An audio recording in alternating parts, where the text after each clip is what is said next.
राम राम हरे हरे हरे कृष्ण कृष्ण कृष्ण हरे हरे हरे राम राम राम हरे हरे हरिहराय नम कृष्ण यादवाय नम यादवाय केशवाय माधवाय नमः हरिहराय नम कृष्ण यादवाय नमः यादवाय माधवाय केशवाय नमः गोविंद गोपाल हरे कृष्ण माताजी स्क्रीन தெரியுதுங்களா மாதாஜி பிரபுஜி ஹரே கிருஷ்ணா ஸ்கிரீன் தெரியுது. ஆமா, வந்து விட்டு பட்டு சேவை வந்துட்டு.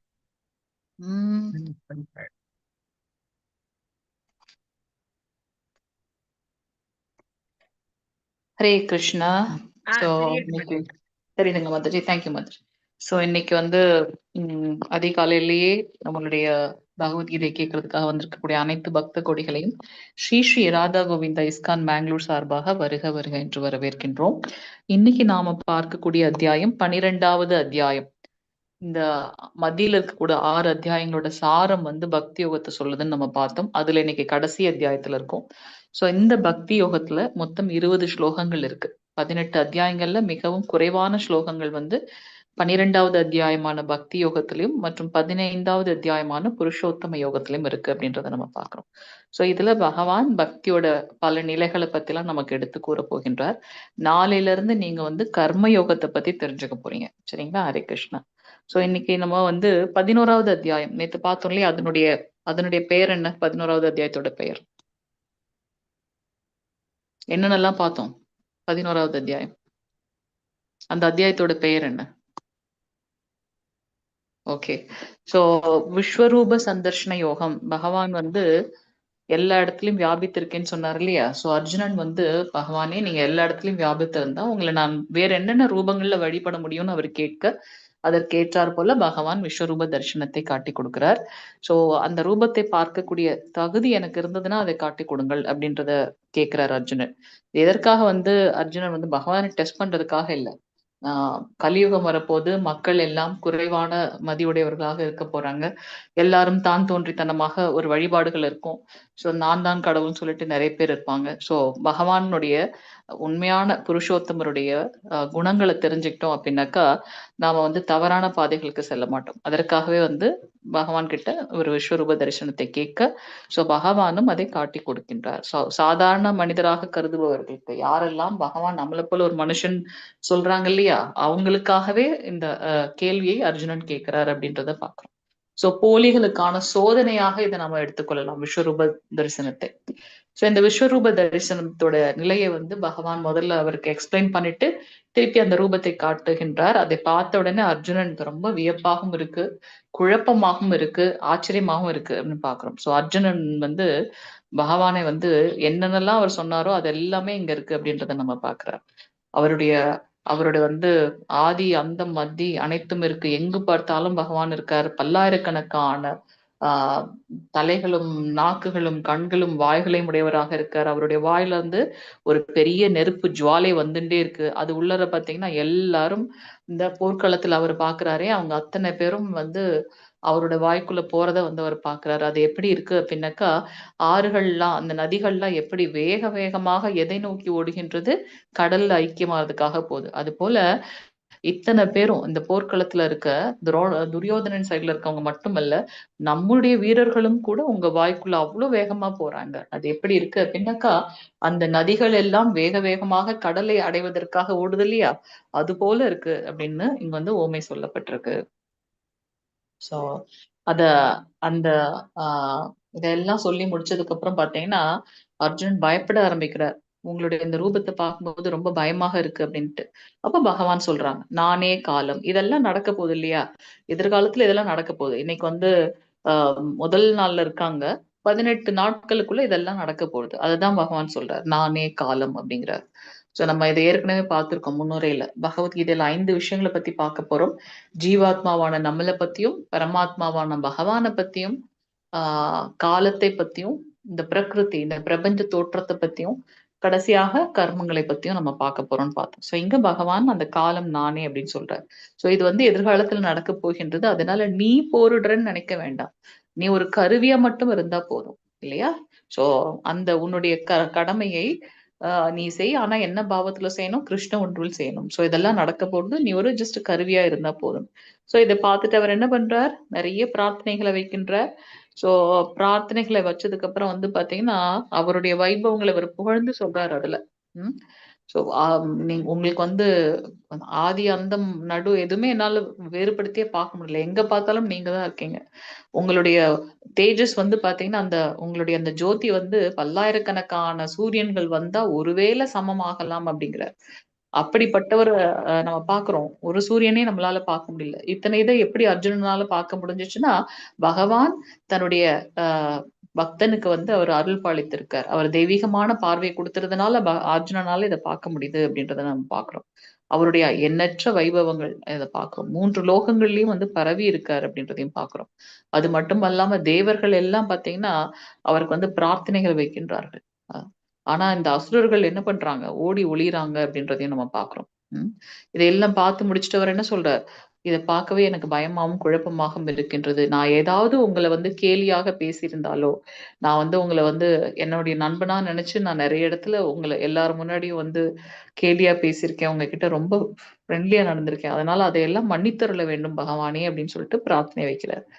ஸோ அடுத்து என்ன பண்றாரு? உங்களுடைய இந்த ரூபத்தை எனக்கு காட்டி கொடுத்துட்டீங்க. ஆனா எனக்கு வந்து உங்களுடைய திவ்யமான அந்த 4 கை ரூபமான நாராயண ரூபத்தை தரிசிக்கணும்னு ஒரு ஆசைன்னு சொல்ல அதையும் பகவான் செய்து கொடுக்கிறார். இதுல இருந்து என்ன தெரியுது?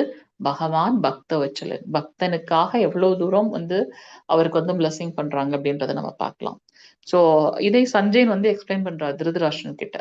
4 கை ரூபத்தை காட்டி முடிச்ச உடனே அவருடைய ஸ்வயரூபமான என்ன பண்றாரு? கிருஷ்ண ரூபத்தில் 2 கை ரூபத்தில் அவர் காட்சியளிக்கின்றார் அர்ஜுனனுக்கு. சோ பக்தர்கள் பகவான் விஸ்வரூபமாக அனைத்திலும் வியாபித்திருந்தாலும் பக்தர்கள் விஸ்வரூப தரிசனத்திற்காக ஆசைப்படுறதே கிடையாது. பகவானுடைய அந்த கிருஷ்ண ரூபத்துலதான் ஆசைப்படுறாங்க. அதுலதான் அவங்க வந்து மனதை லயித்து தியானிக்கணும்னு நினைக்கிறாங்க அப்படின்றத நம்ம பாக்குறோம். சோ இங்க வந்து பாத்தீங்கன்னா உம் அவருக்கு வந்து அந்த கிருஷ்ண ரூபத்தை காட்டி கொடுத்ததுக்கு அப்புறம் கிருஷ்ணர் சொல்றார், என்னுடைய இந்த ரூபம் இருக்கு இல்லையா, இதை தேவர்களும் ரிஷிகளும் கூட தரிசிக்கிறதுக்காக ரொம்ப பிரயத்தனம் பண்றாங்க. ஆனா இது யாருக்கு சாத்தியம்? என்னுடைய பக்தனுக்கு சாத்தியம் அப்படின்றத சொல்றார். சோ இப்படியாக நேற்றைய விஸ்வரூப தரிசனத்தை கண்டு மகிழ்ந்தோம். இன்னைக்கு வந்து பக்தி யோகத்தை பார்க்க போறோம். சோ நம்ம எந்த அத்தியாயங்கள் எடுத்தாலும் நீங்க பார்த்திருந்துக்கலாம், பக்தி யோகமே சிறந்தது அப்படின்றத வந்து அங்கங்க பகவான் சொல்லியிருக்காரு. சோ இங்க பக்தி தொண்டே சிறந்தது அப்படின்றத நம்ம இங்க பார்க்க போறோம். சோ அருவ பிரம்மனை வழிபடுறாங்க இல்லையா, அந்த அருவ பிரம்மனை வழிபட்டவர்களும் மீண்டும் பிறவி எடுத்து பக்தி தொண்டு செய்து பகவானை அடையறாங்க அப்படின்னு பாக்குறோம். இது என்ன அருவ பிரம்மம்? அருவம் அப்படின்னாக்கா பகவானுக்கு உருவமற்ற தன்மை. சோ அந்த பக்தர்களுடைய பாவம் எப்படி இருக்கு? பகவானுக்கு ரூபம் அல்ல அப்படின்றது இருக்கு. பகவான் எல்லா இடத்துலயும் வியாபித்திருக்கார். அவருக்கு ஒரு குறிப்பிட்ட ரூபம் இல்ல.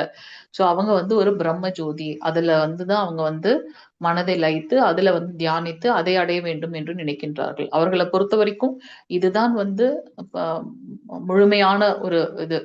அவர் அடைகிறதா நம்மளோட வாழ்வின் நோக்கம். ஆனா அது உண்மை கிடையாது. பகவான 3 நிலைகள்ல புரிஞ்சுக்கிறோம் இல்லையா? பரபிரம்மம், பரமாத்மா, பரம புருஷர். பரபிரம்மமாக அவர் எல்லா இடத்துலயும் வியாபித்திருக்கார்.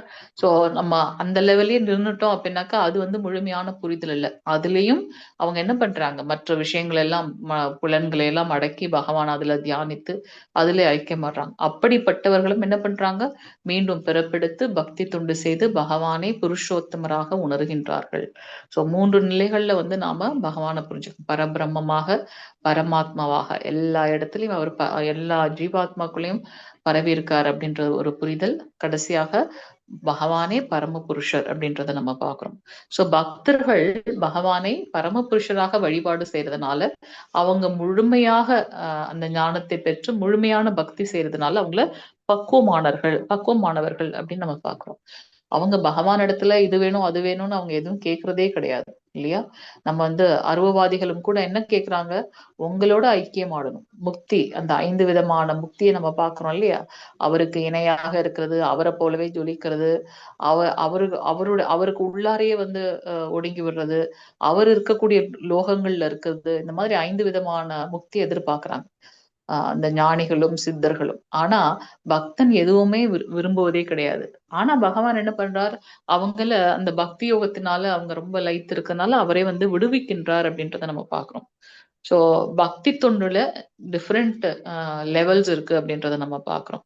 பக்குவம் அடைந்த நிலை, அதுதான் வந்து அனன்ய பக்தி. எதையும் எதிர்பார்க்காம பகவானுக்கு பக்தி தொண்டு செல்றது. எப்படி வந்து கோபியர்கள் அவரிடத்துல எதுவுமே எதிர்பார்க்கல, அந்த நிலை.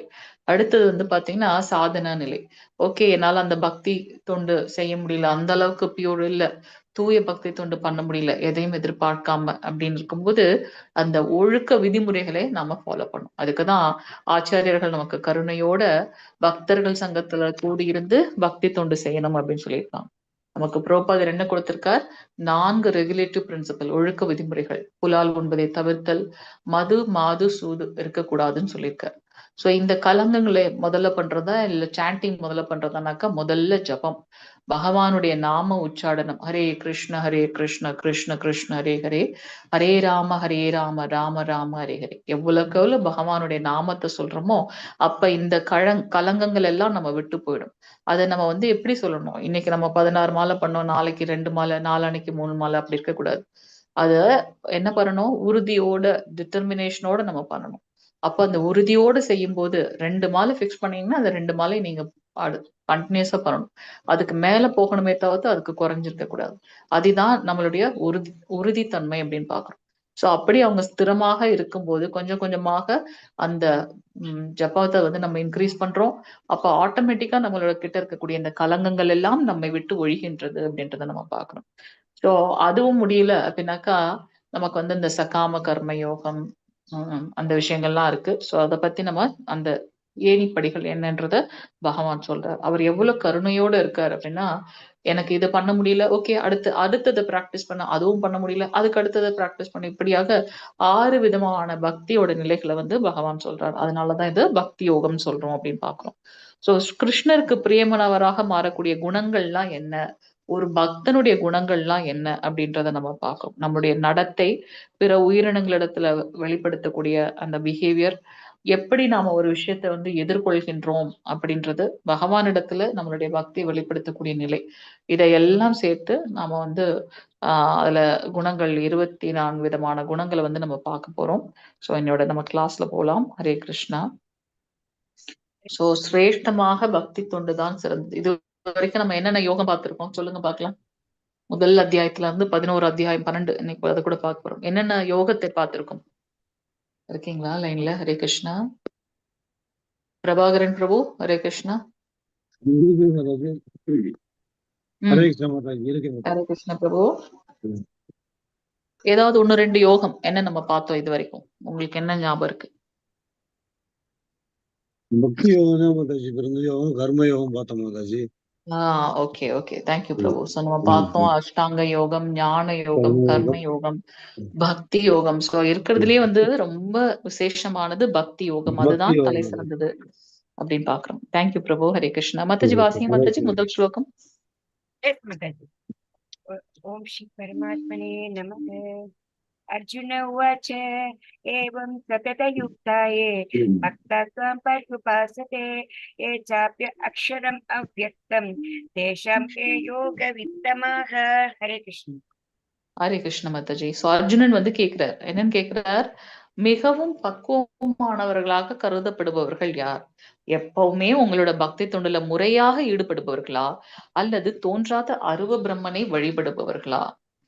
அதாவது பகவானுக்கு ரூபம் இல்ல அப்படின்னுட்டு அவருக்குன்னு ஒரு குறிப்பிட்ட இது இல்லாம வழிபாடு செய்யறாங்களே, அவங்க பக்குவமானவர்களா, அல்லது எப்பவுமே உங்களோட பக்தி தொண்டுல அதுவும் எப்படி முறையாக ஈடுபடுகின்றார்களே அவர்கள் உயர்ந்தவர்களா அல்லது பக்குவமானவர்களா அப்படின்றத நம்ம பாக்குறோம்.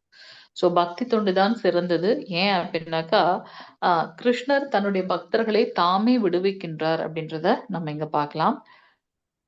சோ யார் பக்குவமானவர்கள்? பக்தி தொண்டால் பகவானை வழிபடுபவர்களா அல்லது அருவ அருவ அருவ பிரம்மனை வழிபடுபவர்களா? பகவானுக்கு ரூபம் இல்ல நினைச்சிட்டு ஆஹ் அந்த உருவமற்ற தன்மை மேல தியானிக்கிறவங்களா அப்படின்னு கேக்குறாரு. இரண்டாவது பதம். மாதாஜி ஹரே கிருஷ்ணா. श्रीभगवानुवाच मय्यावेशमनो ये मां नित्ययुक्ता उपासते श्रद्धया परयोपेतात् ते मे युक्ततमा मताः हरे कृष्ण ஹரே கிருஷ்ண மாதாஜி. சோ இங்க பகவான் சொல்றார், புருஷோத்தமரான முழுமுதற் கடவுள் கூறினார், தனது தனிப்பட்ட உருவின் மீது மனதை நிலைநிறுத்தி திவ்யமான நம்பிக்கையுட எப்போதும் எனது வழிபாட்டில் ஈடுபட்டிருப்பவர்கள் மிகவும் பக்குவமானவர்களாக என்னால் கருதப்படுகின்றார்கள். ரொம்ப கிளியரா ஒரு ஸ்டேட்மெண்ட் கொடுத்துட்டார். என்னன்னு கொடுத்திருக்காரு? பகவானுடைய தனிப்பட்ட ரூபத்தின் மீது இல்லையா, நம்ம ஒரு காலையில நம்ம தரிசனம் எடுக்கிறோம், அர்ச்ச விக்கிரக வழிபாடு, மங்களார்த்தி அட்டன் பண்றோம், டெம்பிள் போறோம். சோ அவரை எப்படி நம்ம தரிசனம் பண்றோம்? அவருடைய திருப்பாதத்துல இருந்து அப்படியே மேல் நோக்கி திருமுடி வரைக்கும் நம்ம பார்த்து தரிசனம் எடுக்கணும். அப்போ ஒரு பகவானுடைய ரூபத்தின் மேலும் நம்ம என்ன பண்றோம்? மனதை நிலைநிறுத்தி நம்ம தியானிக்கின்றோம். சோ இப்படி அவருடைய ரூபத்தின் மேலையும் அவருடைய லீலைகளை நம்ம சொல்லும் போதும் இல்ல பக்தர்கள் சங்கத்துல அதை அனுபவிக்கும் போதும் அது அந்த லீலையை அப்படியே மனசுல ஸ்மரணம் பண்றோம் இல்லையா? சோ அது எப்படி சாத்தியப்படும்? அப்போதுதான் மனதை வந்து நம்ம லயிக்க முடியும் பக்தியில இல்லையா? அப்போ அதுவும் இந்த கலியுகத்துல ரொம்ப சஞ்சலமானது மனசு. அதுதான் அந்த குணம், இந்த கலியுகத்தோட குணம். அப்ப ரூபமே இல்லாத இடத்துல நம்ம என்ன பண்ணுவோம்? நம்ம ஜஸ்ட் தியானம் பண்றோம், நம்ம உட்கார்ந்துட்டோம்னு வச்சுக்கோங்களேன். அப்போ சிலப்போ என்ன பண்ணுவோம், மேபி அந்த பிராக்டிஸ் பண்ணி மனசை லயிக்கிறவங்க வேற விதம். இல்ல அந்த ஸ்டார்டிங்ல இருக்கவங்க என்ன பண்ணுவாங்க, கண்டிப்பா தூங்கிடுவாங்க ஆக்சுவலா இல்லையா? சோ ரூபமே இல்லை அப்படின்னாக்கா நம்ம மனசை அது ஒரு இதுல ஒருமுகப்படுத்துறது கடினம். அஃப்கோர்ஸ் அதை பிராக்டிஸ் பண்றவங்க, அதுக்கப்புறம் அதுக்குன்னு நிறைய டெக்னிக் ஸ்ட்ராட்டஜி வச்சிருக்கவங்க அதுல இம்ப்ரூவ் ஆகலாம். சோ அதனால நமக்கு எதுக்கு, நம்ம ரொம்ப எளிமையா சொல்லிட்டாரு பகவான் இந்த மாதிரியான லீலை. அப்ப அதுல நம்ம பாக்குறோம், தாமோதர லீலையில வந்து பகவான அடையணும் அப்படின்னு சொல்லிட்டு எல்லாரும் அவர் பின்னாடி சுத்தின்னு இருக்காங்க இல்லையா, பகவான விரட்டின்னு இருக்காங்க. ஆனா அவர் என்ன பண்றார்? யசோதாமை வந்து அவங்கள துரத்துறாங்கன்ட்டு அவர் என்ன பண்றாரு? ஓடுறாராம். அந்த அந்த இதை அனுபவிக்கும் போது, அதுவும் இல்லாம அந்த குழந்தையோட கண்ணுல வந்து அம்மா வந்து அடிக்க வர மாதிரி அவர் அந்த பாவத்துல அழறது, அவரோட கண்மை வந்து அப்படியே ஒழுகுது அந்த கண்ணீர்ல. இப்படி எல்லாம் நம்மளுடைய ஆச்சாரியர்கள் வந்து அதை அனுபவிக்கும் போது அந்த ரூபத்தின் மேல நம்ம மனசை ஒருமுகப்படுத்துறோம். சோ அப்ப அந்த உருவ வழிபாடுதான் சிறந்தது. அப்படியும் பக்தர்கள் எப்படி இருக்காங்க அப்படின்னாக்கா, திவ்யமான நம்பிக்கையோட. நம்ம ஏற்கனவே பார்த்திருக்கோம், ஜன்ம கர்ம சமே திவ்யம். சோ பகவான் என்னுடைய பிறப்பு மற்றும் என்னுடைய லீலைகள், பிறப்பு இல்ல, என்னுடைய அவதாரம் மற்றும் தோற்றம் சொல்றாரு அவர். என்னுடைய தோற்றம் மற்றும் லீலைகள் மேல யாரெல்லாம் வந்து அதை ரொம்ப திவ்யமானதுன்னு நினைக்கிறாங்களோ அவங்க இந்த பௌதீக லோகத்துக்கு வருவதே இல்லை அப்படின்றத பாக்குறோம். ஏன்னா பகவானுடைய ஒவ்வொரு லீலையும் வந்து ரொம்ப ரொம்ப அமிர்தமயமானது அப்படின்னு யாரால உணர முடியும்னா பக்தர்களால மட்டுமே உணர முடியும். சோ மத்தவங்களால அதை புரிந்து கொள்ளவே முடியாது. இதுக்கு ஒரு கதையும் கூட இருக்கு, நீங்க மேபி கேட்டு இருந்திருக்கலாம். சோ ஒரு பிராமணர் எல்லா நியமங்களையும் ஃபாலோ பண்ணி ரொம்ப ஸ்ரத்தையா பக்தி வழிபாடெல்லாம் பண்றார். அதே சமயத்துல அந்த கோவிலுக்கு வாசல்ல வந்து பாத்தீங்கன்னா ஒரு ஒரு அந்த பாதணி தைக்கிறவர் இருக்கார் இல்லையா, அவர் காப்லன்னு சொல்றோம் இல்லையா, சோ அவரும் இருக்கார். சோ இங்க வந்து பாத்தீங்கன்னா நாரத ரிஷி ரெண்டு பேருமே பார்த்துட்டு என்ன சொல்றாரு, இவங்க ரெண்டு பேர்ல யாரு வந்து முதல்ல பகவான், யாரு வந்து சிறந்த பக்தர் அப்படின்றது அவரோட கேள்வி. அப்ப கிருஷ்ணர் சொல்றார், அந்த பதில நீயே தெரிஞ்சுக்குவே, நீ அவங்க கிட்ட போய் சொல்லு. அவங்க கேட்பாங்க பகவான் என்ன பண்றாங்கன்னு, நீ சொல்லு, ஒரு ஊசியோட துவாரத்துல யானைய வந்து அவர் கோத்துன்னு இருக்கார் அப்படின்னு சொல்லு, உனக்கே அந்த கேள்விக்கு பதில் தெரிஞ்சிடும்னு சொல்றாரு. சோ நாரத ரிஷியும் என்ன பண்றார், ஆஹ் முதல்ல பிராமணரை பாக்குறார். பார்த்த உடனே அவர் என்ன பண்றார், நிறைய நமஸ்காரங்களை வைக்கின்றார். ஏன்னா நாரத ரிஷி வந்து முவ்வுலக சஞ்சாரி இல்லையா?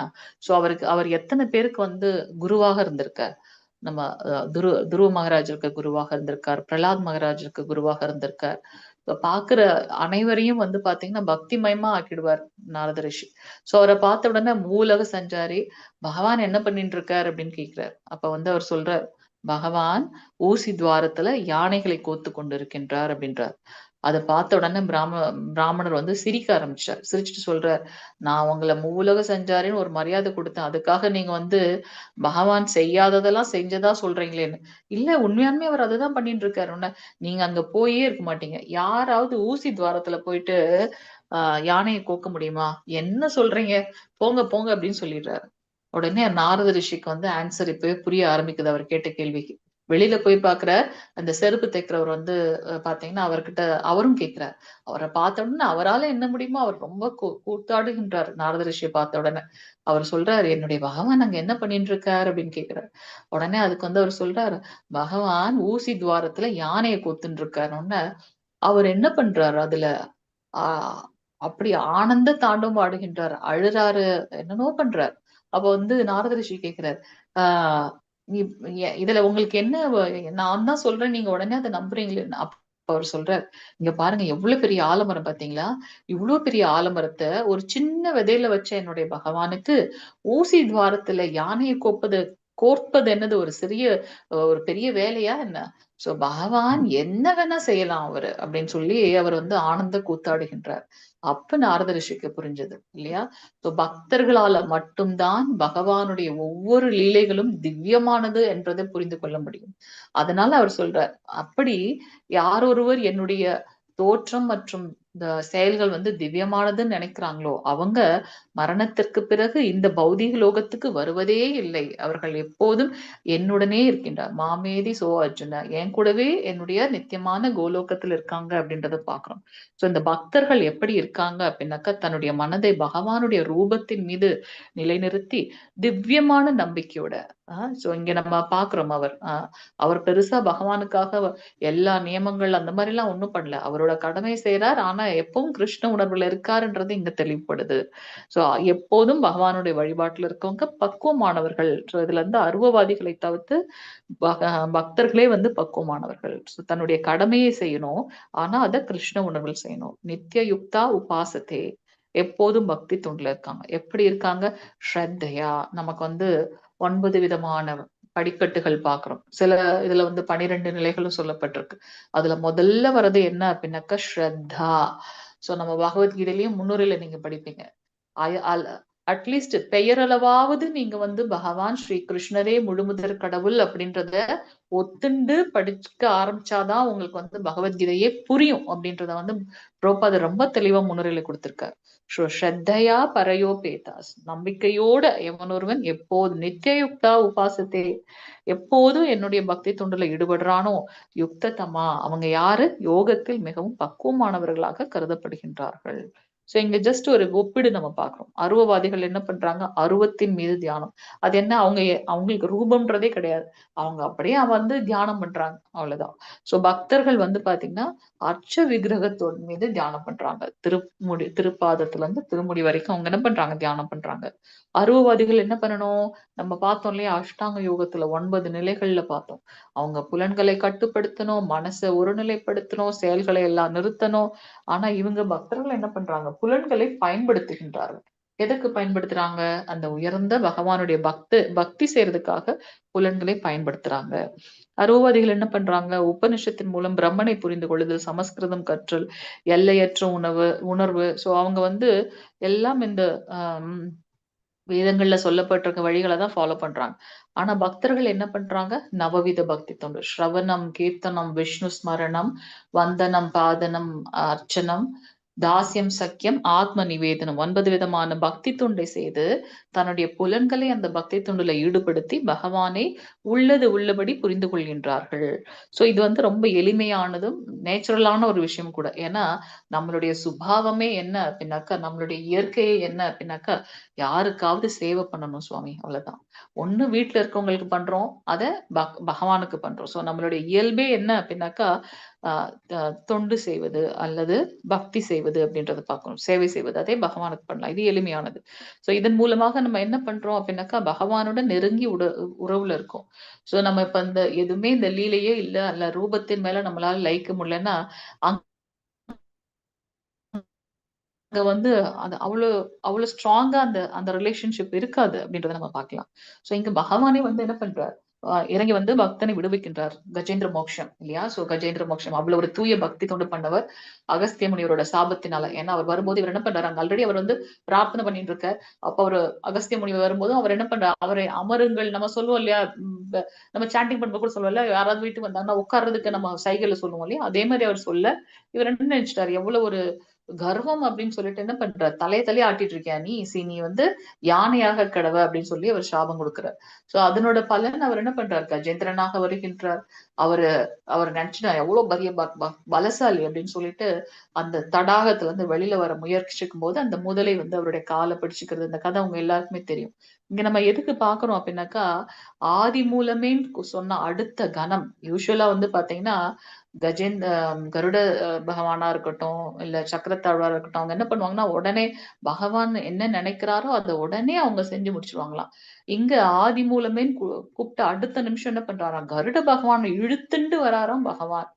சோ அதுல வந்து நம்ம என்ன பாக்குறோம் அப்படின்னாக்கா, பகவான் பக்தவச்சலன், பக்தனுக்காக எவ்வளவு தூரம் வேணாலும் அவரு இறங்கி வருகின்றார் அப்படின்றத பாக்குறோம். சோ இங்க வந்து கிருஷ்ணர் தானே தன்னுடைய பக்தர்களை விடுவிக்கின்றார்.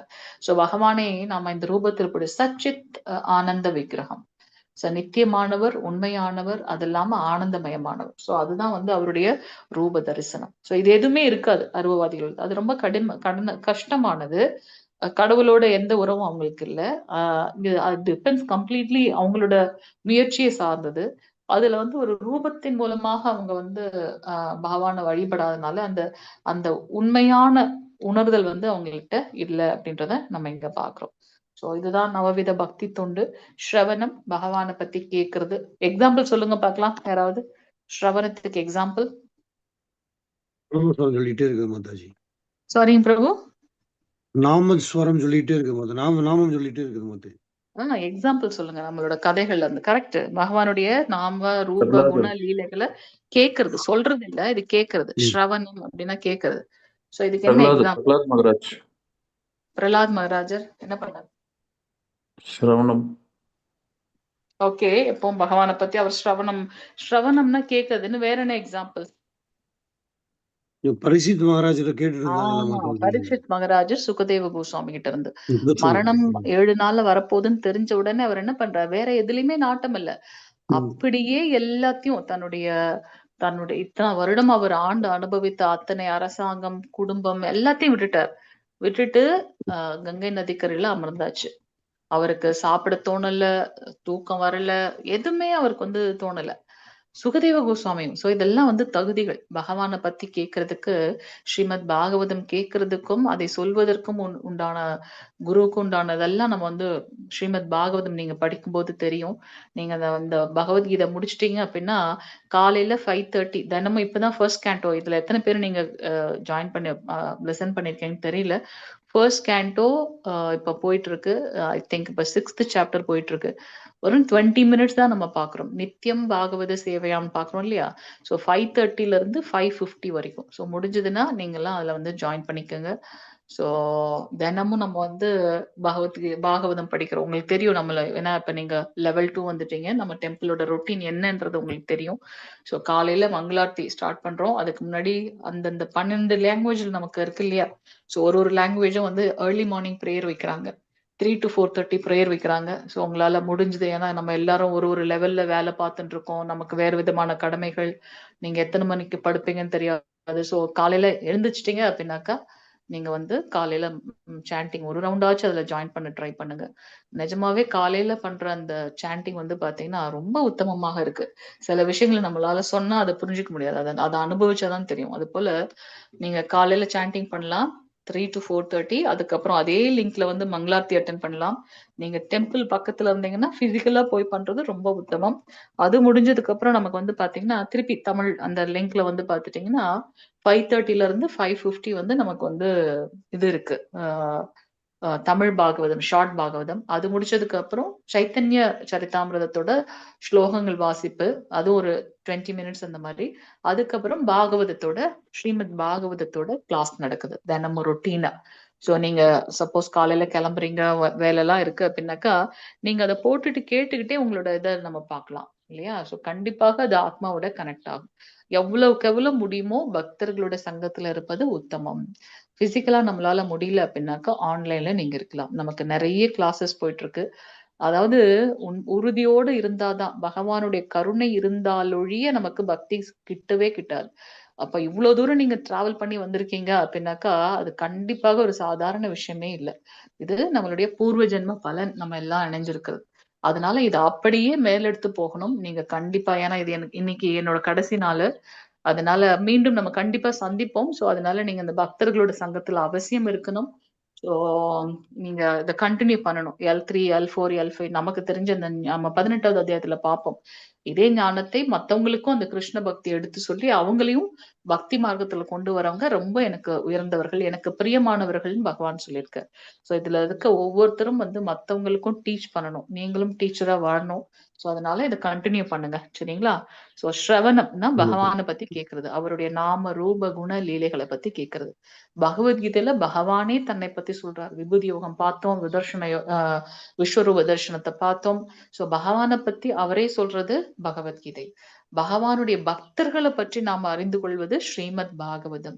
பகவான் ஆஹ் தன்னை தனக்கு சேவை செய்யறதை விட தன்னுடைய பக்தர்களுக்கு சேவை செய்யறது வந்து ரொம்ப பிடிக்கும் பகவானுக்கு.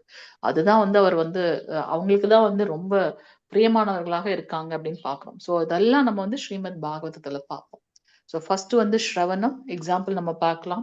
எல்லாருமே அந்த எல்லா பக்தர்களுமே இதுல வந்துருவாங்க. நீங்க வந்து பிரகலாத் மகாராஜர் எல்லாம் சொன்னீங்க, எல்லாருமே வந்துருவாங்க. ஆனா ரொம்ப சிரேஷ்டமா அதான் ரொம்ப அதீதமா பண்ணது எது அப்படின்னு பாத்தீங்கன்னா நம்மளோட பரீட்சித் மகாராஜர். ஏன்னா 7 நாளும் அவர் வந்து ஆகாரம் கிடையாது, தண்ணி கிடையாது, தூக்கம் கிடையாது, அந்த அமர்ந்த நிலையிலேயே இருந்துட்டார். அதே போல சுகதேவ கோஸ்வாமி. சோ பகவானை பத்தின கதைகளை கேட்கும்போது பக்தர்களுடைய நிலை என்ன அப்படின்றது நமக்கு தெரியுது. அடுத்தது வந்து பாத்தீங்கன்னா கீர்த்தனம், பகவானை பத்தி புகழ் பாடுறது. இந்த இதே நம்ம வந்து எடுத்துக்கலாம். சுகதேவ கோஸ்வாமி, நாரத ரிஷி அவங்க எல்லாம் பாகவதம் படிக்கிறதுக்கு முன்னாடி பகவானை பத்தி பாட்டு பாடுறது. மீராபாய் நம்ம எடுத்துக்கலாம். சோ எல்லா பக்தர்களுமே வந்து பகவானை பத்தி கீர்த்தனம் பண்றதுல ஆஹ் ரொம்ப அது ஒரு விதமான பக்தி தொண்டு. ஏதாவது இந்த 9 விதத்துல ஏதாவது ஒண்ணு நம்ம எடுத்துக்கலாம். ஸ்மரணத்துல பிரகலாத் மகாராஜர். சோ ஏன்னா எப்பவுமே வந்து பகவானுடைய நாமம். அடுத்து வந்து துருவ மகாராஜர் நம்ம எடுத்துக்கலாம். ஓம் நமோ பகவதே வாசுதேவாய அப்படின்ட்டு பகவானுடைய நினைவுலயே இருக்காங்க அப்படின்னு பாக்குறோம். அடுத்தது வந்து பாத்தீங்கன்னா அர்ச்சனம். சோ பகவானுக்கு வழிபாடு செய்யறது பிருத்து மன்னர் அப்படின்னு பாக்குறோம். அடுத்து வந்து பாத்தீங்கன்னா ஆஹ் ஆஹ் பிருத்து மன்னர் இன்னைக்கு டைம் வந்து இன்னும் கொஞ்சம் தான் இருக்கு. அதனால இன்னொரு நாள் நம்ம அந்த கதையெல்லாம் பார்க்கலாம்.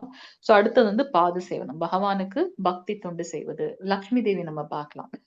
கர்ப்போதகஷாய விஷ்ணு இதுல நம்ம பாக்குறோம் இல்லையா? லக்ஷ்மி தேவி வந்து அவங்களுக்கு எப்பவும் பாத சேவனம் பண்ணிட்டு இருக்காங்க. தாசியம் வந்து ஹனுமனை பார்க்கலாம். ஹனுமன் வந்து பாத்தீங்கன்னா பகவான் இப்படி ஒரு கோடு போட்டு நம்ம சொல்றோம் இல்லையா? ஒரு கோடு போட்டு அவங்க ரோடே போட்டுருவாங்க, புள்ளி வச்ச கோலம் போட்டுருவாங்க அப்படின்னு. சோ அவருக்கு வந்து தன் தாயை தவிர்த்து வேற யாரையும் பார்த்ததே இல்லை பெண்களை. அப்போ ஸ்ரீராமர் சொல்றார், சீதாமாவை போய் கூட்டிட்டு வான்னு சொன்னா அடுத்த நிமிஷம் அந்த அந்த அந்த மோதிரத்தை வாங்கிட்டு உடனே கிளம்பிட்டார். யாரு எப்படி என்னன்னு ஒரு வார்த்தை கூட அவர் கேட்கல. சோ இதுதான் வந்து தாசிய பாவா. என்னுடைய என்னுடைய நாதன் சொல்றதுக்கு முன்னாடி இல்ல அவரோட மனசுல என்ன இருக்குன்னு தெரிஞ்சுட்டு அது உடனே நம்ம பண்றது. அடுத்தது சக்கியம். சக்கியம் நம்ம பார்க்கிறோம். சுதாமா நம்ம பார்க்கலாம், அர்ஜுனன் நம்ம பார்க்கலாம். அவர் வந்து தூக்கத்துல இருக்கும்போது கூட பகவானுடைய நாமத்தை அவருடைய ஒவ்வொரு ரோமங்களும் வந்து கிருஷ்ண நாமம் சொல்லிட்டே இருக்குமா. அதனாலதான் அவர் வந்து ரொம்ப சிரேஷ்டமானவர்னு நம்ம பார்க்கிறோம். அவருக்காக பகவான் இறங்கி வந்து தேரோட்டியாக வந்திருக்காரு அப்படின்றத நம்ம பார்க்கலாம். சக்கியம். கடைசியாக இருக்கிறது ஆத்ம நிவேதனம், பலி சக்கரவர்த்தி. அந்த கடைசி 3வது அடியை எங்க வைக்கிறதுனா பகவான் கிட்ட கம்ப்ளீட்டா சரண்டர் ஆயிட்டார். சோ இது எல்லாமே வந்து பாத்தீங்கன்னா நவவிதமான பக்தி தொண்டு. இதுல ஏதாவது ஒரு விதத்தை எடுத்துட்டு அதுல நம்ம ஆஹ் ரொம்ப உறுதியோடு இருந்தோம் அப்படின்னாலே பகவான் நம்மள ஆட்கொண்டு விடுவார். ஸோ ஸ்ரவணம் வெறும் கேட்கறது, பகவானை பத்தி மட்டும் கேட்கறது. நம்ம பாக்குறோம் இல்லையா? இப்ப நம்ம இருக்கிறது பௌதிகமான லோகம், அது வேற விஷயம். ஸோ அதுல வந்து நமக்கு வந்து யூடியூப், சோசியல் மீடியாஸ் நிறைய இருக்கு. ஸோ அந்த மாதிரியான விஷயங்களை தவிர்த்து நான் பகவானை பத்தி நம்ம விட்ட விஷயங்களையும் பக்தர்களை பத்தி மட்டும்தான் கேட்பேன் அப்படின்னு சிரேஷ்டமா ஒருத்தவங்க இருந்தாங்க அப்படின்னா அதே வந்து பெரிய விதம். சோ இந்த 9 விதமான பக்தி தொண்டுல ஏதேனும் ஒரு விதம் எடுத்துட்டு கூட நம்ம பக்தி தொண்டு செய்யலாம். சோ இங்க வந்து அதுக்குதான் வந்து எக்ஸாம்பிள்ஸ் நம்ம பார்க்கணும். சோ ஸ்ரவணம் பரீட்சித் மகாராஜர், பகவானை பத்தின புகழ்களை பாடுறது சுகதேவ கோஸ்வாமி, விஷ்ணு ஸ்மரணம் வந்து பிரகலாத் மகாராஜர், பாத சேவனம் லக்ஷ்மி தேவி, விக்கிரக வழிபாடு வந்து பிருத்து மகாராஜர் நம்ம பார்க்கலாம். அவர் வந்து 100 யஜ்ஞங்கள் பண்றதுக்காக அவர் யஜ்ஞங்களை பண்ணிட்டு இருக்காரு. 99 முடிஞ்சிருச்சு, இன்னும் ஒன்னும் யஜ்ஞம் பண்ணிட்டாரு அப்படின்னாக்கா இந்திரதேவனுக்கு உண்டான தகுதி, இந்திர பதவி ஏற்கிறதுக்கு உண்டான தகுதி அவருக்கு வந்துரும். அதனால இந்திரன் என்ன பண்றாரு, அதை கொண்டு போய் ஒளிச்சு வச்சுறாரு அந்த அஸ்வமேதையாக குதிரையை. அப்போ பகவானே நேரடியா வந்து என்ன பண்றாரு, என்ன திருப்திப்படுத்துறதுக்கு தானே நீ யஜ்ஞம் பண்ற, நானே நேரடியா வந்துட்டேன், வேண்டாம் இந்த 99 யஜ்ஞத்தோட முடிச்சுக்கோ அப்படின்னு சொல்றாரு. சோ அவர் வந்து விக்கிரக வழிபாடு பிருத்து மகாராஜர் அப்படின்னு பாக்குறோம். அவர் பகவானுடைய சக்தி ஆவேச அவதாரம். இருந்தாலும் அந்த ஸ்ரீமத் பாகவதத்துல அந்த கதை நம்ம படிப்போம். அடுத்து அக்ரூருடைய பிரார்த்தனைகள். அந்த கதை தெரியுமா யாருக்காவது? அக்ரூருடைய பிரார்த்தனைகள். ஸ்ரீ கிருஷ்ணரை வந்து விருந்தாவனத்துல வந்து மதுரா கூட்டிட்டு போறதுக்காக கம்சனால அமுச்சு வைக்கப்படுறார் அக்ரூரர். அக்ரூரும் வந்து ஸ்ரீ கிருஷ்ணருக்கு ஒரு மாமன் முறை வேணும். அப்ப வந்து கம்சனிடமோ வந்து நயவஞ்சகமாக கிருஷ்ணவை கூட்டிட்டு வந்துட்டு நம்ம இங்க வந்து அந்த மல்யுத்த போர்ல அவரை வந்து மல்யுத்தத்துல போரிட பண்ணி அவரை வந்து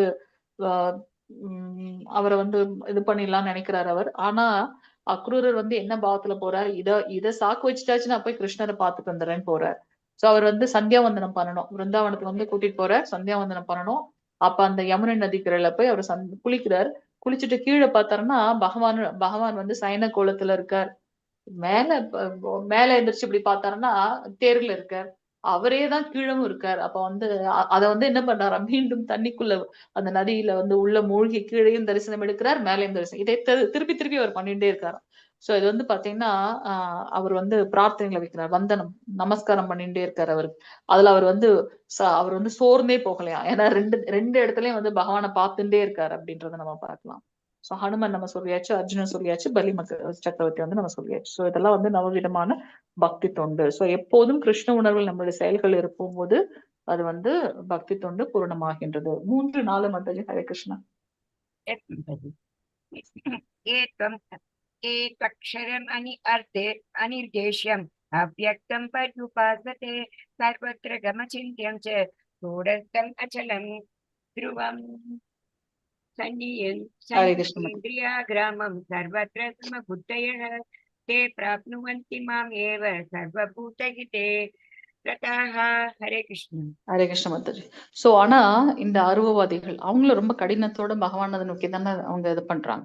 பகவானே சொல்லியிருக்காரு இல்லையா, அவர்களும் என்னதான் வந்து சரணடைறாங்க அப்படின்றாங்க. சோ தோற்றமளிக்காதது, புலனுணர்வுக்கு அப்பாற்பட்டு இருக்கிறது, எங்கும் நிறைந்திருக்கிறது, அந்தர்யாமியாக எல்லா இடத்துலயும் இருக்காரு பகவான். அந்த ரூபத்தின் மேலதான் அவங்க வந்து அது ரூபமற்ற தன்மை மேலதான் இவங்க தியானம் பண்றாங்க. சிந்தனைக்கு எட்டாதது, மாற்றமே இல்லாதது, நிலையானது, அசைவற்றதுமான பூரண உண்மையின் அருவத்தன்மையை முழுமையாக வழிபடுறாங்க. பல்வேறு புலன்களை அவங்க கட்டுப்படுத்தி எல்லோரிடம் அவங்க எப்படி இருக்கணும், புலன்களை கட்டுப்படுத்தணும், எல்லோருக்கிட்டையும் சமமாக பழகணும், எல்லாருக்கும் நன்மை தரக்கூடிய செயல்கள்ல ஈடுபட்டு அவங்களும் என்னை தான் வந்து அடைகின்றார்கள் அப்படின்றத நம்ம பார்க்கலாம். சோ அந்த அருவ பிரம்மனுடைய தன்மைகள் என்ன அப்படின்றத நம்ம இங்க பார்க்கலாம். தோற்றாக்காது, புலன்களுக்கெல்லாம் நம்மளுடைய புலன்களுக்கெல்லாம் அப்பாற்பட்டது, எங்கேயும் அந்தர்யாமையாக இருக்கக்கூடியவர், நம்மளுடைய சிந்தனைகளுக்கும் அப்பாற்பட்டவர், மாற்றம் இல்லாதவர், நிலையானது, அசையாதது அப்படின்றதெல்லாம் நம்ம பார்க்கலாம். இதுல வந்து அவங்களுடைய இலக்கு என்ன அப்படின்னாக்கா அந்த அந்த ரூபத்தின் ஜோதியில வந்து அவங்க ஐக்கியமாகுது. ஆனா அந்த ஜோதியே வந்து பாத்தீங்கன்னா பகவானுடைய தேஜஸ்ல இருந்து வரக்கூடிய ஒரு பகுதி அப்படின்றத வந்து பகவான் வந்து காட்டி கொடுக்கிறார். 5வது ஸ்லோகம் மாதாஜி. தேஷோ அதிகதரஸ்தேஷாம் அவ்யக்தாசக்த சேதசாம் அவ்யக்தா ஹி கதிர் துக்கம் தேகவத்பி அவாப்யதே. ஹரே கிருஷ்ணா. ஹரே கிருஷ்ண மாதாஜி. சோ அவங்களுடைய மனம் பரமனின் தோன்றாத அருவத்தன்மையிடம் பற்று கொண்டுள்ளதோ அவர்களது வளர்ச்சி மிகவும் கடினம். பகவானுடைய ரூபமற்ற தன்மையில எடுக்கிறது கொஞ்சம் கஷ்டம் தானே. அவ்வழியில் முன்னேற்றம் காண்பது உடலை உடையவர்களுக்கு எப்போதும் சிரமமானதாகும். எப்ப நான் இந்த உடல் சார்ந்து என்னுடைய அடையாளங்களை நம்ம வச்சுட்டு இருக்கும் போது அப்ப இந்த மனதை கட்டுப்படுத்தி பகவானுடைய இந்த ரூபமில்லாத தன்மையில இது பண்றது வந்து கஷ்டம். அதனாலதான் பக்தர்கள், அதுவும் இந்த கலியுகத்துல மிகவும் கடினம். நமக்கு இருக்கிறதே ஆயுட்காலம் கம்மி, அதுலயும் பக்திக்காக நம்ம செலவிடுறது ரொம்ப கம்மி. அப்ப இந்த மாதிரியான விஷயங்களை செய்யறதுக்கே நமக்கு வந்து நாட்கள் எடுக்க ஆரம்பிச்சிடும். அந்த யம நியம தாரணா அதெல்லாம் நம்ம பார்த்தோம் இல்லையா. என்ன நான் தூய்மைப்படுத்தி அதுக்கப்புறம் மனசை கட்டுப்படுத்தி புலன்களை ஒருமுகப்படுத்தி அதுக்குள்ள எனக்கு ஆயுட்காலமே முடிஞ்சிடும். அதுக்கு பதிலா நம்ம என்ன பண்றோம், ரொம்ப எளிதாக, ஏன்னா இந்த கலியுகத்தோட தன்மை எப்படி, சோ நம்மளுடைய புலன்களை பகவானுடைய பக்தி தொண்டில் ஈடுபடுத்தும் போது இதற்காக நான் தனியா மெனக்கெட வேண்டாம். என்னுடைய என்னுடைய இந்த உடல் சார்ந்த விஷயங்கள் இல்ல புலன்களை தூய்மைப்படுத்துறதுக்கு தனியாக மெனக்கெடவே வேண்டாம். பக்தி தொண்டு செய்யும்போது அவருடைய உணர்வுலேயே நம்ம செய்யும்போது ஆட்டோமேட்டிக்கா அதெல்லாம் பியூரிஃபை ஆகுது அப்படின்றத நம்ம பார்க்கலாம். ஸோ பக்தர்கள் வந்து நேரடியான வழிமுறை, பகவான் வந்து அவங்கள வந்து மாயில இருந்து விடுவிக்கின்றார். தூய பக்தி இருக்காங்க. கிருஷ்ணருடைய இருப்பினால் மட்டும்தான் இது எல்லாமே ஆஹ் ஆஹ் பகவானுடைய அந்த பக்தி தொண்டில் ஈடுபட முடியும். நமக்கும் அவருக்கும் உண்டான உணர்வு வந்து அதிகமாக, அந்த உறவு வந்து ஸ்ட்ராங்கா இருக்கு அப்படின்றத நம்ம பார்க்கலாம். ஸோ இங்க வந்து பிரம்மன் மற்றும் பகவான் அதனுடைய இதுக்கெல்லாம் அகைன்ஸ்ட் வந்து அருவவாதிகளோட தன்மை. ஸோ பகவான் வந்து சகுண, அதாவது நிர்குண அப்படின்னு சொல்ல, சகுணனா சகுணனா பகவான் ரூபம் குணங்கள் கொண்டவர். பிரம்மன் நிலையில என்னவா இருக்காரு அப்படின்னாக்கா அங்க வந்து குணங்களற்ற தன்மை. சோ பகவான் 6 ஐஸ்வர்யங்களை முழுமையாக கொண்டவர். நமக்கு தெரியும் இல்லையா, அவருக்கு பலம், அழகு, அதுக்கப்புறம் வந்து பாத்தீங்கன்னா அறிவு, துறவு, புகழ், செல்வம், இதெல்லாம் நம்ம பார்த்தோம்.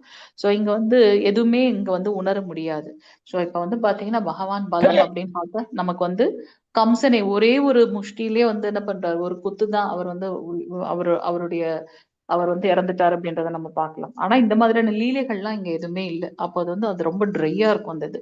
சோ இங்க பகவானுடைய இதுல கண்டிப்பாக வெற்றி உத்தரவாதம். அங்க வந்து பக்தி தொண்டின் மூலமாக வீழ்ச்சின்றதே கிடையாது. ஆனா இங்க வந்து அப்படி இல்ல. நான் வந்து மேபி அந்த கடைசி அந்த சமாதி நிலையை அடையாம கூட போகலாம். அதனால இது வந்து கொஞ்சம் டெம்பரவரி திங்ஸ் தான் பிரம்மன் நிலையிலன்றத பாக்குறோம். ஸோ இங்க சச்சித் ஆனந்த ரூபத்தை வந்து அனுபவிக்க முடியாது. ஆனா அங்க அப்படி கிடையாது. பகவானுடைய அந்த அழகிய ரூபத்தின் மேல, நித்தியமாக இருக்கக்கூடிய ரூபத்தின் மேல நம்ம எப்பவும் பக்தி தொண்டு செய்யறதுனால ஆனந்தமான நிலையிலேயே இருக்கும் அப்படின்றத நம்ம பார்க்கலாம். ஸோ நம்ம என்ன பண்ணணும், ஸ்மார்ட்டா ஒர்க் பண்ணணும். அதுக்காக நம்ம பக்தி தொண்டு தான் வந்து எளிமையானது அப்படின்றத நம்ம இங்க பார்க்க முடிகின்றது. சோ நம்ம இன்னொன்னு அந்த ரூபத்தின்னு சொல்லும்போது பகவானுக்கும் பகவானுடைய அர்ச்ச விக்கிரகத்துக்கும் எந்த வித வேறுபாடும் இல்லை. சோ அவருடைய அர்ச்ச விக்கிரகத்துக்கு நாம அர்ப்பணிக்கக்கூடிய ஒவ்வொரு பக்தி தொண்டுமே வந்து பகவானுக்காக நம்ம செய்யறது அப்படின்றத நம்ம இங்க பார்க்கலாம். 6-7 மாதாஜி. ஹரே கிருஷ்ணா. ये तु सर्वाणि कर्माणि मयि सन्न्यस्य मत्पराः अनन्येनैव योगेन मां ध्यायन्त उपासते तेषाम् अहं समुद्धर्त मृत्युसंसारसागरात् भवामि न चिरात् पार्थ मय्यावेशितचेतसाम्. हरे कृष्ण. ஹரே கிருஷ்ண மாதாஜி.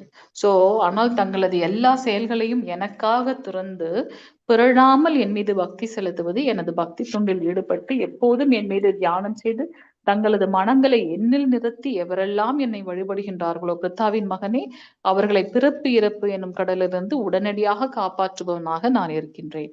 சோ இங்க எனக்குன்னு புலனுகர்ச்சிக்காக நான் செயல்களை செய்யாம அதை பகவானுக்கு அப்படின்னு சொல்லி பக்தி தொண்டோடு பண்ணும்போது, அவர் மேல எப்பவும் ஸ்மரணம் பண்ணி இருக்கும்போது, தியானம் பண்ணி இருக்கும்போது, என்னுடைய மனதையும் நான் வந்து பக்தி தொண்டுல ஈடுபடுத்தும் போது, அவருடைய வழிபாடுல நிலைச்சு இருக்கும்போது நம்மள என்ன பண்றாரு, அவர் இந்த பிறப்பு இறப்புன்ற சுழற்சியில இருந்து, சம்சார சாகரம் பெரிய கடல்ல இருந்து நம்ம வெளியில வரணும்னு நினைக்கிறது வந்து நினைக்கலாம். ஆனா அது வந்து சாத்தியம் இல்லை. எப்ப சாத்தியப்படும், பகவானிடத்துல நாம முழுமையாக சரணடைந்து அவரே கதின்னு நம்ம இருக்கும்போது அவரே நம்ம வந்து இந்த சம்சார சாகரத்துல இருந்து விடுவிக்கின்றார். சோ அனன்ய பக்தி, கலப்படமற்ற பக்தி, எதையும் எதிர்பார்க்காம அவருக்கு மட்டுமே, அவரை திருப்திப்படுத்துவது மட்டுமே என்னுடைய நோக்கம். நம்ம செய்யக்கூடிய பக்தி கண்டிப்பாக அவரே என்ன பண்றார், அந்த ரெஸ்பான்சிபிலிட்டி எடுத்துக்கிறார். சோ அவர் என்ன பண்றார், அந்த மாதிரியான பக்தர்களை விடுவிக்கின்றார் அப்படின்றத நம்ம பார்க்கலாம்.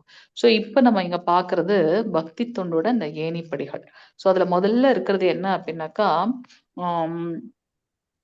கிருஷ்ணரின் மீது மனதை நிறுத்துதல், சாதனா பக்தி பண்றது, அந்த ஒழுக்க விதிமுறைகளை ஃபாலோ பண்றது, கிருஷ்ணருக்காக செயல் செய்வது, பக்தி தொண்டின் நிலையை அடைதல், குறைந்தபட்சம் புண்ணிய செயல்களாவது நம்ம செய்ய வேண்டும் அப்படின்றத நம்ம பார்க்கணும். சோ இதை வந்து 2 விதமான நிலைகள்ல நம்ம பார்க்கிறோம். மறைமுகமாக அவரை உணர்தல், நேரடியாக உணர்தல். சோ குறைந்தபட்ச புண்ணிய செயல்கள் செய்யறதுனால தூய்மை, மன அமைதி, படிப்படியான முன்னேற்றம் ஏற்படுகின்றது. அதுதான் நம்மள பக்தி தொண்டில் நிலைய வைக்கின்றது. கிருஷ்ணரை அடைவதற்கான விருப்பத்தை நாம வளர்த்து கொள்கின்றோம். கடைசியில அவருடைய உண்டான நேரடியான உறவில் நாம வாழ்றது உயர்ந்த நிலை அப்படின்றத நம்ம பார்க்கிறோம். சோ அதுல ஃபர்ஸ்ட் இருக்கிறது வந்து அனன்ய பக்தி. 8வது ஸ்லோகம். ஹரே கிருஷ்ணன். मय्येव मनः दत्व मयि बुद्धिर्निवेशय निवतिष्यसि मय्येव अत ऊर्ध्वं न संशयः. हरे कृष्ण. ஹரே கிருஷ்ண மாதாஜி. சோ இங்க முழுமுதற் கடவுளான என் மீது உனது மனதை நிறுத்தி உன்னுடைய முழு அறிவையும் என்னில் ஈடுபடுத்துவாயாக. இவ்வாறு நீ எப்போதும் என்னிலேயே வாழ்வாய் என்பதில் ஐயமில்லை. சோ எப்பவும் இப்ப இதுக்கு வந்து கோபியர்களை நம்ம பார்க்கிறோம். பகவானுடைய மரணத்திலே இருந்தாங்க. எந்த செயல் செய்தாலும் அது வந்து பகவானுக்காக அப்படின்னு தான். அதுதான் வந்து அனன்ய பக்தி. முழுமையாக தன்னுடைய அனைத்து செயல்களையும் வந்து பகவானுக்காகவே அவங்க செஞ்சாங்க. இது அனன்ய பக்தி. இது எனக்கு சாத்தியப்படலை அப்படின்றதுக்காக அவர் இரண்டாவது நிலையை சொல்றார், சாதன பக்தி. சொல்லுங்க மாதாஜி. ஹரி கிருஷ்ண 9வது தரம். चित्तं समादातुं न शक्नोषि मयि स्थिरम् अभ्यासयोगेन ततो मामिच्छाप्तुं धनञ्जय. हरे कृष्ण. ஹரே கிருஷ்ண மாதாஜி. சோ உன்னுடைய மனதை என் மீது பிறழாது நிலைநிறுத்த முடியல அப்படின்னாக்கா பக்தி யோகத்தோட ஒழுக்க விதிமுறைகளை ஃபாலோ பண்ணு. அது வந்து என்னை வந்து அடைவதற்கு உண்டான விருப்பத்தை அது பூர்த்தி செய்யும் அப்படின்னு சொல்றாரு. அதுக்காக தான் நமக்கு வந்து சாதன பக்தி சொல்லியிருக்காங்க. இப்போ இது வந்து பாத்தீங்கன்னா என்னென்னது இந்த ஒழுக்க விதிமுறைகள், புலன்களை தூய்மைப்படுத்தக்கூடிய செயல்கள், ஆன்மீக குருவோட வழிகாட்டுதலின் கீழ் நம்ம செய்ய வேண்டியது. அதிகாலையில எந்திரிக்கணும், கோயிலுக்கு சென்று பிரார்த்தனைகளை செய்யணும், ஹரே கிருஷ்ண மகாமந்திரம் ஜபம் செய்யறது, விக்கிரகத்திற்கு வந்து அர்ப்பணிக்கிறதுக்காக மலர்களை செய்யறது, நம்ம பக்தி தொண்டுக்காக என்னென்னலாம் செய்யறோமோ அது எல்லாமே வந்து ஆஹ் சாதனா பக்தின்னு சொல்றோம் இல்லையா. நைவேத்தியம் செய்த உணவுப் பொருட்களை நாம வந்து எடுத்துக்கொள்றது, பக்தர்களிடமும் பக்தர்களோட சங்கத்துல இருந்து பகவத்கீதையும் ஸ்ரீமத் பாகவதமும் படிக்கிறது, கேட்கறது. சோ இதெல்லாம் செய்யறதுக்கு உண்டான தகுதி என்னன்னா யார் வேண்டுமானாலும் இதை செய்யலாம். இதனுடைய பலன் என்னவாக இருக்கு அப்படின்னாக்கா நம்மள இந்த பிறப்பு இறப்பு சுழற்சியில இருந்து அது விடுவிக்கக்கூடிய அந்த உயர்ந்த பக்தியை நமக்கு கொடுக்கின்றது அப்படின்றத நம்ம பார்க்கலாம். இந்த பக்தி யோகம் மட்டுமே நம்முடைய புலன்களை தூய்மைப்படுத்தும். அதன் மூலமாக பகவான் மீது நம்ம கொண்டுள்ள அந்த நிச்சயமான உறவை புதுப்பித்துக் கொள்ள முடியும் அப்படின்றத நம்ம இங்க பாக்குறோம். சோ அதுதான் அந்த வழிமுறைகள்லாம் நம்ம பார்த்தாச்சு. சைத்தன்ய சரிதாமிரதம் ஆதிலீலையில சொல்லப்பட்டிருக்கு. என்ன சொல்லப்பட்டிருக்கு? கலிகாலே நாம ரூபே கிருஷ்ண அவதார நாம ஹத்தை ஹயசர்வ ஜெகத் நிஸ்தார. இந்த கலியுகத்துல பகவானுடைய திருநாமமான ஹரே கிருஷ்ண மகாமந்திரமே பகவான் ஸ்ரீ கிருஷ்ணரின் அவதாரம். இந்த திருநாமங்களை உச்சரிக்கிறதுனாலேயே ஒருவன் பகவானுடன் நேரடியாக உறவு கொள்கின்றான். அவ்வாறு செய்பவன் எவனும் நிச்சயமாக விடுதலை படுகின்றான். அந்த கலியுகத்துல இருந்து நம்மளை விடுவிக்கிறதுக்கு ஒரே கதி என்ன அப்படின்னாக்கா ஹரே கிருஷ்ண மகாமந்திரம் தான் அப்படின்றத நம்ம இங்க பார்க்கணும். இது ரொம்ப எளிமையானதும் கூட, நடைமுறையில இது சாத்தியமும் கூட. ஏன்னா புலன்கள் எல்லாம் கட்டுப்படுத்தி தியானம் எல்லாம் நம்மளால பண்ண முடியாது. பட் பகவானுடைய நாமத்தை நம்மளால சொல்ல முடியும். சோ இதுல கண்டிப்பாக நம்ம வந்து நிதர்சனமா பாக்குறோம். டிஃப்ரெண்ட் லெவல்ஸ் ஆஃப் பக்தியில இருக்காங்க எல்லாருமே. சோ நம்ம பக்தி தொண்டுக்கு வந்து எப்பொழுதும் வீழ்ச்சி இல்லை அப்படின்றத நம்ம பாக்குறோம். 10வது பதம் மாதாஜி. ஹரே கிருஷ்ணன். अभ्यासे अभ्यसमर्थोऽसि मत्कर्म परमो भव मदर्थम् अपि कर्माणि कुर्वन् सिद्धिम् अवाप्स्यसि. हरे कृष्ण. ஹரே கிருஷ்ண மாதாஜி. சோ இவர் அடுத்து சொல்றாரு, ஓகே பக்தியோட விதிமுறைகளை உன்னால ஃபாலோ பண்ண முடியலையா, உன்னுடைய செயல்களை எனக்காக மட்டுமே செய்வதற்கு முயற்சி செய்வாய். ஏன்னா எனக்காக நீ செயல்படுறதுனால உன்னுடைய பக்குவமான நிலைக்கு நீ வந்தடைவாய் அப்படின்றத சொல்ற. ஓகே. சோ விதிகளை பயிற்சி பண்ண முடியல அப்படின்னாக்கா அட்லீஸ்ட் நாம இந்த இந்த பதத்தை நீங்க அடிக்கடி நம்மளோட இதுல பார்த்திருப்பீங்க இல்லையா. தனஞ்சய தேவல சொல்லியிருப்பாங்க. 27வது பதம் மாதாஜி. ஹரே கிருஷ்ணன். 9:27 இல்லையா? ஓகே மாதாஜி. यत् करोषि यत् अश्नासि यत् जुहोषि तत् असि यत् तपस्यासि कौन्तेय तत् कुरुष्व मत् अर्पणम्. हरे कृष्ण. ஹரே கிருஷ்ண மாதாஜி. சோ இங்க பகவான் சொல்றார், நீ எந்தெந்த செயல்கள்லாம் செய்யறையோ, எதையெல்லாம் உண்கின்றாயோ, படைக்கின்றாயோ, கொடுக்கின்றாயோ, எந்த தவங்களை எல்லாம் செய்கின்றாயோ அதை எனக்கு அர்ப்பணமாக செய் அர்ஜுனா. சோ இப்படியாக நாம தூய்மைப்பட முடியும் அப்படின்றத பார்க்கணும். சகாம கர்ம யோகம் அடுத்தது. 11வது ஸ்லோகம் மாதாஜி. तत् अप्यशक्तोऽसि कर्तुं मद्योगम् आश्रितः सर्वकर्म फलत्यागं तथा कुरु यतात्मवान्. हरे कृष्ण. ஹரே கிருஷ்ண மாதாஜி. சோ இப்படி என்னை பற்றி இத்தகைய உணர்விலும் உன்னால் செயலாற்ற முடியல அப்படின்னாக்கா அட்லீஸ்ட் என் மீது தியானமாவது செய்து கொண்டிருக்கு. அதாவது செயல்களை வந்து எனக்கு தியாகம் செய். அப்படியாக நீ வந்து ஆத்மாவில் நிலை பெற முடியும் அப்படின்றத சொல்ற. சோ இதுக்கு வந்து சகாம கர்ம யோகம் அப்படின்னு சொல்றோம். அடுத்தது வந்து பாத்தீங்கன்னா தியான யோகம், ஞான யோகம். எஸ் மாதாஜி. श्रेयो हि ज्ञान अभ्यासात् ज्ञानाध्यानं विशिष्यते ज्ञानात् कर्मफलत्यागात् त्यागात् शान्तिरनन्तरं हरे कृष्ण ஹரே கிருஷ்ண மாதாஜி. ஓகே, அந்த பயிற்சி உன்னால பண்ண முடியல அப்படின்னாக்கா உன்னுடைய ஞானத்தை விருத்தி செய்து கொள். அதுவும் அதை விட ஆம், உம், உம், தியானம் செய்ய முடியல அப்படின்னாக்கா அடுத்த நிலை ஞானம். ஞானத்தை விருத்தி செய்து கொள்வது மிக முக்கியமான ஒன்று. நம்ம ஞானத்தை விருத்தி செய்யறதுனால அந்த ஞானத்தை கொண்டு அதை பிராக்டிஸ் பண்ணவும் நம்ம பார்க்கின்றோம். ஸோ இதனால நிறைய ஏணிப்படிகள் இருக்கு. பகவான் வந்து இது பண்ணலன்னா அடுத்தது பண்ணு, அதையும் பண்ண முடியலன்னா மற்ற விஷயத்த பண்ணு நமக்கு கொடுத்துட்டே இருக்காரு அப்படின்றத நம்ம இங்க பார்க்கலாம். ஸோ அந்த அனன்ய பக்தி முதல்ல பார்த்தோம் இல்லையா, 8வது பதத்துல அனன்ய பக்தி. ஸோ எப்போதும் பகவான் மேல மனசை நிலைநிறுத்தி அவருடன் ஒரு நேரடியாக உறவு கொள்ளுதல், அதுதான் வந்து உயர்ந்த நிலை. அது முடியாத பட்சத்துல நம்ம சாதன பக்தி பண்றோம், ஒழுக்க விதிமுறைகளை ஃபாலோ பண்றது. அதுவும் முடியாத பட்சத்துல நிஷ்காம கர்மயோகம், சக்காம கர்மயோகம், ஞான யோகம், தியான யோகம் அப்படின்னு பார்க்கணும். ஸோ இதெல்லாம் கொஞ்சம் கீழ்நிலைகள். எது உயர்ந்த நிலை? அனன்ய பக்தி அப்படின்றத நம்ம இங்க புரிஞ்சுக்கிறோம். 13, 14 மாதாஜி. अत्वेष्ट सर्वभूतानां मत्र करुण एव च निर्ममो निरहङ्कारः समदुःखसुखक्षमी सन्तुष्ट सततं योगी यथात्मा दृढनिश्चयः मयि अर्पितमनोबुद्धिः यो मद्भक्तः समे प्रियः हरे कृष्ण ஹரே கிருஷ்ண மாதாஜி. இங்க பக்தனுடைய குவாலிட்டிஸ் என்னென்னலாம் சொல்லியிருக்காரு பகவான். இதெல்லாம் நம்ம எதுக்கு தெரிஞ்சுக்கிறோம் அப்படின்னாக்கா, இதுல எது என்கிட்ட இருக்கு அதை நான் வந்து அதை வந்து அதை விடாம ஸ்ட்ரென்த் பண்ணணும். எது என்கிட்ட இல்லையோ அதை நான் வளர்த்து கொள்ள வேண்டும். சோ பொறாமை இல்லாதவனாக இருக்கு. நமக்கு என்ன கொடுத்திருக்காரோ பகவான், இது நமக்கு பகவானுடைய பிரசாதம், அதுல திருப்தியுற்று இருக்கணும். அடுத்தவங்களை பார்த்து எனக்கும் அதே வேணும் அப்படின்னு நினைச்சோன்னா நம்ம வந்து கண்டிப்பாக வீழ்ச்சி அடைவோம். சோ பொறாமை இல்லாதவனாக இருக்கணும். எல்லா உயிர்களிடத்தும் அன்பான நண்பனாக இருத்தல், ஜீவகாருண்யம். எல்லா இடத்துலயும் பகவான் வீற்றிருக்கார் அப்படின்ற இது வரும்போது நம்ம அவங்க கிட்ட அன்பாக இருப்போம். தன்னை உரிமையாளனாக கருதாதவன். சோ பகவான் கிட்ட அவரே வந்து ரிஷிகேஷர், நாம் அவருடைய தாசன், அந்த பாவம் இருக்கணும் நம்ம கிட்ட. நான் அகங்காரம் மமக்காரம் என்னுடையது அப்படின்னு வந்துட்டோம்னா நம்ம ரொம்ப கஷ்டம். சோ அகங்காரத்துல இருந்து விடுபட்டவனாக இருப்பாங்க. துன்பங்களை வந்து சமநிலையில எடுத்துட்டு போவாங்க. எப்போதும் சகிப்புத்தன்மையோட இருப்பாங்க. இது எல்லாமே அவருடைய கருணை நினைக்கும் போது கிடைச்சதை வச்சு அவங்க திருப்தி விடுறாங்க. சுய கட்டுப்பாடு உடையவர்களாக இருக்காங்க. மனதையும் புத்தியையும் எப்போதும் பகவானிடத்துல நிலைநிறுத்தி உறுதியோடு பக்தி தொண்டுல ஈடுபட்டு இருக்காங்க. அப்படிப்பட்ட பக்தர்கள் எனக்கு மிகவும் பிரியமானவன் அப்படின்றத சொல்றார். 15 மாதாஜி. यस्मान्नोदिजते लोको लोकानोदिजते च यः हर्षामर्षभयोद्वेगैर्मुक्तो यत् च मे प्रियः हरे ஹரே कृष्ण கிருஷ்ண மாதாஜி. சோ அவங்க யாருக்கும் தொல்லை கொடுக்க மாட்டாங்க. அதே சமயத்துல யாராலும் தொந்தரவு செய்யப்படவும் மாட்டாங்க. இன்ப துன்பம் பயம் ஏக்கம் எல்லாத்துலயும் ஒரே மாதிரி இருப்பாங்க. அப்படிப்பட்டவர்கள் எனக்கு மிகவும் பிரியமானவர்கள். எக்ஸாம்பிள் நம்ம வந்து ஹரிதாஸ் தாக்கூரோட கதையை பாக்குறோம். அவரை வந்து ஒரு விலைமாது வந்து பக்தி துணில வீழ்ச்சி அடைறதுக்கு ட்ரை பண்ணாங்க. ஆனா கடைசியில அவங்க என்ன பண்ணிட்டாங்க, அவங்களே அவருக்கு வந்து ஒரு சிஷ்ய மாதிரி அவங்களும் பகவானுடைய நாம ஜபம் செய்ய ஆரம்பிச்சிட்டாங்க அப்படின்றத பார்க்கலாம். சோ அவங்க யாருக்கும் தொந்தரவும் செய்ய மாட்டாங்க. உயர்ந்த பக்தர்கள் யாராலையும் தொந்தரவு செய்யப்படவும் மாட்டார்கள். அவங்க மத்தவங்க நினைச்சுக்கலாம் நான் அவங்களை கஷ்டப்படுத்துறேன்னு, அதை நான் தானே முடிவு பண்ணணும். என்னை யாராவது ஏதாவது சொன்னா அதை நான் தான் முடிவு பண்ணணும், அதை நம்ம எப்படி எடுத்துக்கணும் அப்படின்றது. சோ இவங்க தொந்தரவு செய்யப்படவும் மாட்டார்கள் அப்படின்றத நம்ம பார்க்கலாம். 16 மாதாஜி.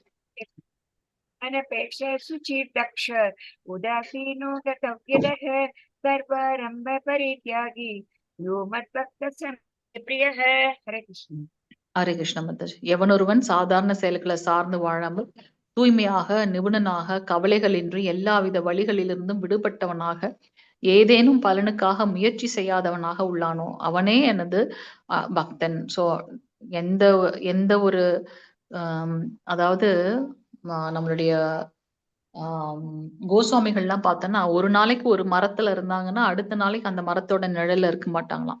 அதுல கூட நமக்கு வந்து பற்று வந்துருமோன்னு சொல்லிட்டு அவங்க வந்து மாறிட்டே போயிட்டே இருப்பாங்களாம். சோ அவங்க வந்து ஒரு சாதாரண விஷயத்த சார்ந்து இருக்க மாட்டாங்க. தூய்மையாக இருப்பாங்க. எப்பவும் அகத்தூய்மை புறத்தூய்மை எல்லா விஷயத்திலயும் ஒரு சயின்டிபிக்கா ரேஷனலோட அவங்க வந்து திங்க் பண்ணுவாங்க. எந்த ஒரு கவலைகளும் அவங்கள வந்து தீண்டாது. எல்லா விதமான வழிகள்ல இருந்து விடுபட்டவனாக இருப்பாங்க. ஏதோ ஒண்ணு அடையணுன்றதுக்காக மீண்டும் மீண்டும் முயற்சி செய்யாதவர்களாக இருப்பாங்க பௌதிகமான விஷயங்கள்ல. அப்படிப்பட்ட பக்தர்கள் எனக்கு மிகவும் பிரியமானவர்கள் அப்படின்றத இங்க சொல்ற. 17 மாதாஜி. यो न दिश्यति न द्वेष्टि न शोचति न काङ्क्षति शुभ परित्यागी भक्तिमान समे प्रियः हरे कृष्ण ஹரே கிருஷ்ண மாதாஜி. ஸோ இங்க எப்போதும் ரொம்ப மகிழ்ச்சி துன்பம் எல்லாத்துலயும் ஒரே நிலையில இருக்காங்க. அது நடந்தா அதுக்காக புலம்புறதும் கிடையாது, ஆசைப்படுறதும் கிடையாது.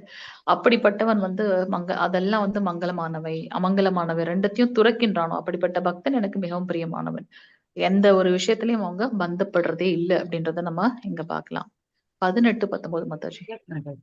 समशत्रौ च मित्रे च तथा मानापमानयोः शीतोष्ण सुखदुःखेषु समसङ्गविवर्जितः ஹரே கிருஷ்ண மாதாஜி. सुधीर्मौनी सन्तुष्टो येन केनचित् अनिकेत स्थिरमतिर् भक्तिमान् मे प्रियो नरः हरे कृष्ण ஹரே கிருஷ்ண மாதாஜி. ஸோ இங்க ப- நண்பர்கள் எதிரிகள் ரெண்டு பேரையும் சமமாக பாவிச்சு மான அவமானம் இல்லாம இருக்காங்க.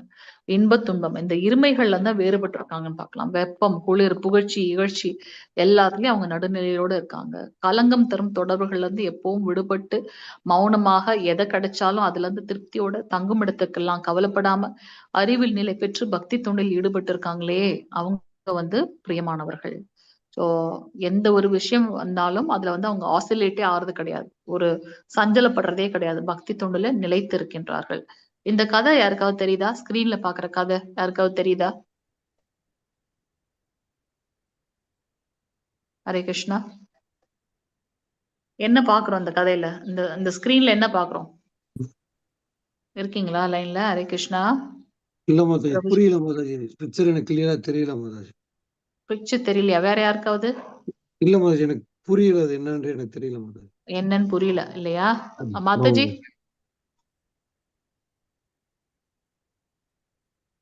துர்வாச முனிவரோட அந்த சாபம் அந்த பக்தர் யாருன்னு தெரியுதா? அந்த மாதாஜி அந்த ஏகாதசி விரதம் இருப்பாரு, அவரு தானே மாதாஜி? Correct Hare correct. கிருஷ்ணா ஏகாதசி மாதாஜி. விரதம் இருப்பாங்க. அவர் பேரு மறந்துட்டேன் மாதாஜி. ஓகே. அஜாமலர். ஏகாதசி அஜாமலனா? விரதம் இருக்கு. இல்ல அஜாமலன் கிடையாது. சோ இங்க வந்து துர்வாச முனிவர் பத்தி தெரியும்ல, அவர் எப்பவுமே கோபத்தோட இருக்கக்கூடிய ஒருத்தர்.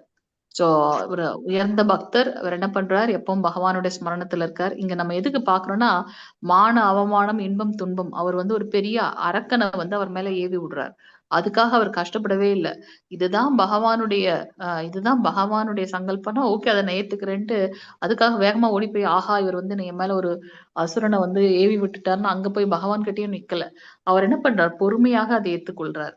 அப்ப உடனே சக்கரத்தாழ்வார் அங்க என்ன பண்றாரு? வந்து அந்த அசுரனை கொன்றது மட்டும் அந்த பூதத்தை கொன்னது மட்டும் இல்லாம அதை ஏவி விட்டவரை துரத்துறாரு. 3 லோகமும் துர்வாச முனிவர் ஓடி போய் கடைசியில பகவான் கிட்ட போகும்போது அவர் என்ன சொல்றாரு? நீ எங்க ஆரம்பிச்சியோ நீ அங்கதான்ப்பா முடிக்கணும், எனக்கும் அதுக்கும் சம்மந்தமே கிடையாது, நீ என்னுடைய பக்தன்கிட்டயே போன்னு சொன்ன உடனே அவர் மீண்டும் வந்து பக்தர்கிட்ட சரணடைகின்றார். அப்ப அவர் என்ன பண்றார்? சக்கரத்தாழ்வார் கிட்ட பிரார்த்திக்கிறார், நீங்க அவரை விட்டுடுங்க, அவர் ஒரு உயர்ந்த பக்தர் அப்படின்ட்டு. இதுல நம்ம எதுக்கு பாக்குறோம் அப்படின்னாக்கா அவங்க எல்லா எல்லா எல்லா இருமைகளிலிருந்தும் விடுபட்டவர்களாக அவங்க இருக்காங்க அப்படின்றத நம்ம இங்க பாக்குறோம். கடைசி பதம் மாதாஜி. ஹரே கிருஷ்ணா.